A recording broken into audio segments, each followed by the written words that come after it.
Hey everybody, today we're going to be doing some simple maintenance on my waterfall tank. You can see that I need to at least do a top off, but I've done several top offs now over the last, I don't know, week or so. So today's going to be a water change day. I'll get in there and wipe the glass down. I'll do some gravel vacuuming while I'm in there. My main concern, however, is the reduced water flow. The casual observer may not be able to tell, but I certainly can, that the water flow is about half of what it should be. I'm not sure why it's slowed down so much. We do get some reduction simply from the filter getting clogged up, but I'm taking that into account. The last time I did a water change on this tank, I actually did pull the pump out, and while I didn't disassemble the pump entirely, I did take a very small bottle brush. It's designed for cleaning the insides of reusable drinking straws, so that gives you an idea of how small it is. And I stuck it down in through the water outlet. I put it in through the grate and the screening in the front to clear out all of the debris that got collected up in that. And I pushed it down inside to where I could feel the impeller moving around, and I scrubbed it back and forth a bunch of times and rinsed it with water, and I really should have opened it up significantly more than it was, and yet when I hooked it back up and got the water flowing again, it didn't seem to be any more vigorous than it was before I cleaned the inside of it out. So I have checked the intake. I've got the way the intake comes in, it sprays water out in sort of a star pattern, and it goes up as much as it goes out to the sides. It goes all around, and you can see that white piece of plastic on there. I put that on there to keep the water from, sort of going up that way. It was getting almost up to the top, and I was afraid that it would eventually start like splashing out the top and going over the back of the basin up there. So I put that little white piece of plastic over there with a zip tie so it forces the water to spray downwards. But I've looked at that and looked at that. There's just no way that that's reducing the flow of water. There's plenty of ample space for the water to flow downwards instead of, all around. So that's not what it is. I've looked at the hose in the back and, just to see if maybe the vinyl hose that the water flows through from the pump to the top. And it's a fairly clearish hose. I can see all the way through, and there's no areas where it seems to be clogged or congested. So I don't know why we're getting such reduced water flow. My only option again today is going to be to pull that pump out and really pull it apart this time, take it over to the sink, and rather than clean it here, I'll take it and really completely disassemble it, and we'll see what we're dealing with. Otherwise, I'm not really probably going to do a whole lot. This tank down here might get a water change. I definitely need to clear out that filter again. I've been having issues with ammonia building up in this tank a little bit, and I think it's because of the snails that were in there were just collected inside the pump, and when I cleaned it out last time, I wound up just killing all those snails, and they were still just kind of in there. And I think the big mass bioload of all those dead snails in a tank that doesn't really technically have any kind of biofiltration other than the tank itself, that might be causing me to get these little ammonia spikes. So the water looks a little cloudy today, and that probably is a result of the tank sort of recycling itself, kind of readjusting to the higher ammonia levels. So I'll check into all that. I'll look at the ammonia levels and the nitrite levels and stuff while I'm in there doing some work today. And finally, I've been meaning to point this out for a while. I've had this poinsettia from two winters ago, 2 Christmases ago, and we just, they're kind of sold as annual type things. You use them for the holiday season and you throw them away.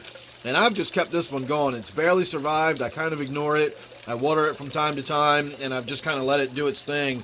And finally, after all this time, I'm actually starting to get some red leaves on it again. I'm not sure what causes the leaves to turn red. I think it has to do with the duration of daylight hours it gets. And while I haven't really been changing my schedule down here, I am definitely getting that red Christmassy look to it. And I'm even getting what looks like either new growth coming out on it or possibly seeds or berries or something. I have no idea what a poinsettia does. Again, I've just seen them around the holiday season and they get tossed away. So it'll be interesting to see what that red tips do, whether they turn green or they start flowering, or who knows. It should be interesting to find out. I guess I could always Google it. That'd be the quickest way to find out. Probably have to come over here, maybe do a little deadheading. Maybe these look like they're getting kind of past their prime, but I've got lots and lots of new flower stalks coming out. Got some flowers back here going on.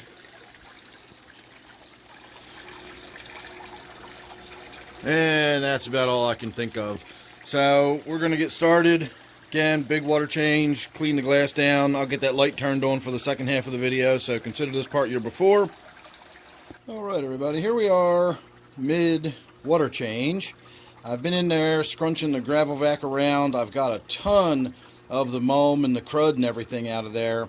And if you'll notice, if you follow along regularly, not too long ago, this tank really had a lot of that green cyanobacteria in here, and I'd talked about doing a chemiclean treatment.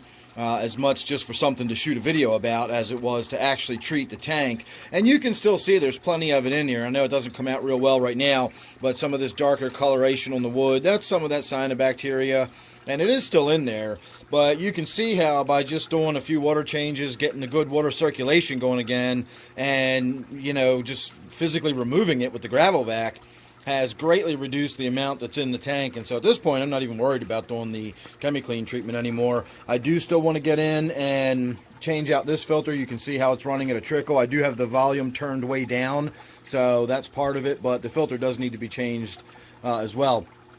I did get in and pulled my pump out. I've got new batting in it, and I looked as best I could, and I can see right through it. I mean, I can see that there's no crud or snail shells or anything clogging it up, and the hose likewise is completely wide open, and so therefore I do not know why we're having a reduced water flow, or maybe the reduced water flow is simply my imagination and it's not actually being reduced at all. But once again, that's what it looks like when it's all shut down. You can see I've got a combination of both the cyanobacteria, algae, you know, all the kind of stuff you'd see growing along the side of a riverbank or a stream somewhere. So I'm going to get the glass wiped down. I will be using my little melamine sponges on the inside. And as much as I've talked about these, I always get the question whether or not they have any chemicals in them that will leach out into the aquarium. And I think that comes from, on the packaging, it says you have to get them wet to activate them. And I always took that to mean that there was some sort of chemical reaction going on when water came in contact with it.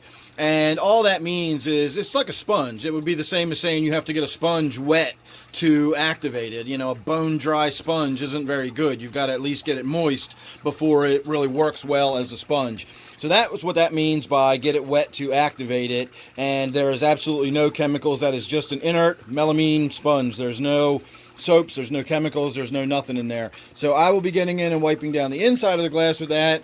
And then because of all the water that splashes up from this tank, I will be getting the cloth out and doing the Windex and the paper towel on the outside of the glass.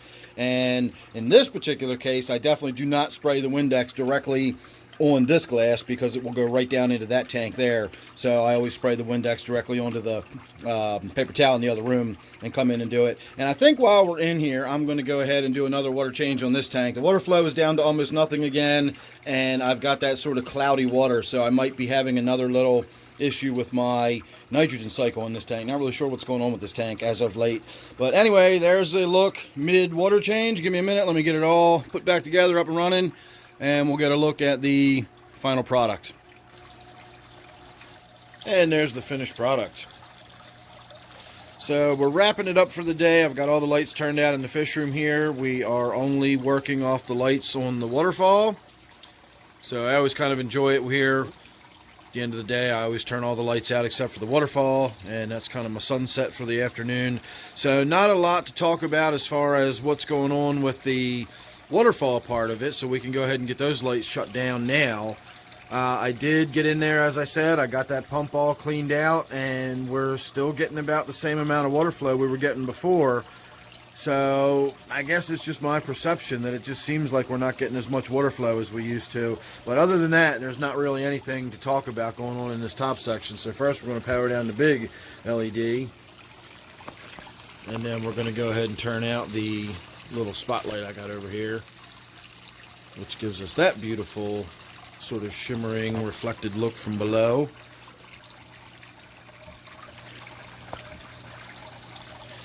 And as far as the tank goes, again, not a lot to talk about other than what we've already talked about. There are a couple new fish in there. I did bring in a few of the fish from this tank as I was scooping out some of the duckweed that was on the surface. The couple of those little endlers and guppies got scooped up in the net, so I just went ahead and flipped them out and put them in here. You can see one of them right there, that tiny little guy. And I think there's a big old pregnant female I put in there. Yeah, there's another one of those tiny little ones. So all those little ones just came out of this tank below. Other than that, nothing really to speak of. I did do the filter change on this one. I pulled a little bit of water out and I topped a bunch of water back off. So even if there was a little bit of ammonia starting to build up, then I went ahead and took care of that. And I wrung out a filter in there to put some additional bacteria in this tank, just in case that was necessary. So that's about it. Last look at the waterfall tank. We'll take a step back so we can take it all in for a moment. I do enjoy this time of day and enjoy looking at it like this. Even if we look up at the ceiling, I know it's not very glamorous with all the wires and lights and everything hanging up there, but that twinkle of light and sparkling of the water and everything, I just absolutely love it. It gives a great ambiance for the end of the day, especially with this soft 2700K light. Definitely gives it an afternoon sort of sunset-y feeling here. So there you go, everybody. Thanks for watching. I'll see you on the next one.